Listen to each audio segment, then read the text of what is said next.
ನೀನು ಸೋತ್ರು ಸೋತಿಲ್ಲ.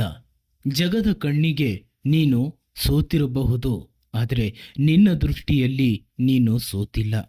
ಎಲ್ಲಿಯವರೆಗೆ ನೀನು ಸೋಲನ್ನು ಒಪ್ಪಿಕೊಳ್ಳೋದಿಲ್ಲವೋ ಅಲ್ಲಿಯವರೆಗೆ ಈ ಜಗತ್ತಿನ ಯಾವ ಶಕ್ತಿಯೂ ಕೂಡ ನಿನ್ನನ್ನು ಸೋಲಿಸಲು ಸಾಧ್ಯವಿಲ್ಲ.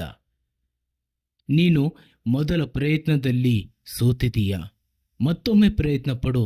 ಹಾಗೂ ಕೂಡ ನೀನು ಸೋಲನ್ನು ಅನುಭವಿಸಿದರೆ ಮತ್ತೆ ಪ್ರಯತ್ನ ಪಡು. ಪ್ರಯತ್ನ ಪಡ್ತಾನೇ ಹೋಗೋ, ಇವತ್ತಿಲ್ಲ ನಾಳೆ ಗೆದ್ದೇ ಗೆಲ್ತೀಯ. ಮೊದಲ ಸಲ ಗೆದ್ದವರ ಸಾಧನೆ ಬರೀ ನೆನಪಲ್ಲಿ ಉಳಿಯುತ್ತೆ, ಆದರೆ ಸತತ ಸೋಲುಗಳ ನಂತರ ಕೂಡ ಗೆಲುವಿನ ಹಠ ಬಿಡದೆ ಪ್ರತಿದಿನ ಪ್ರತಿ ನಿಮಿಷ ಗೆಲುವಿಗೋಸ್ಕರ ಶ್ರಮಿಸುವಂತಹ ವ್ಯಕ್ತಿ ಗೆದ್ದರೆ ಆತ ನೆನಪಿನಲ್ಲಿ ಉಳಿಯಲ್ಲ, ಇತಿಹಾಸವನ್ನೇ ಸೃಷ್ಟಿಸುತ್ತಾನೆ. ಆದ ಕಾರಣ ಹೆದರಬೇಡ, ಪ್ರಯತ್ನ ಪಡು. ಇವತ್ತಲ್ಲ ನಾಳೆ ಗೆದ್ದೇ ಗೆಲ್ತೀಯ.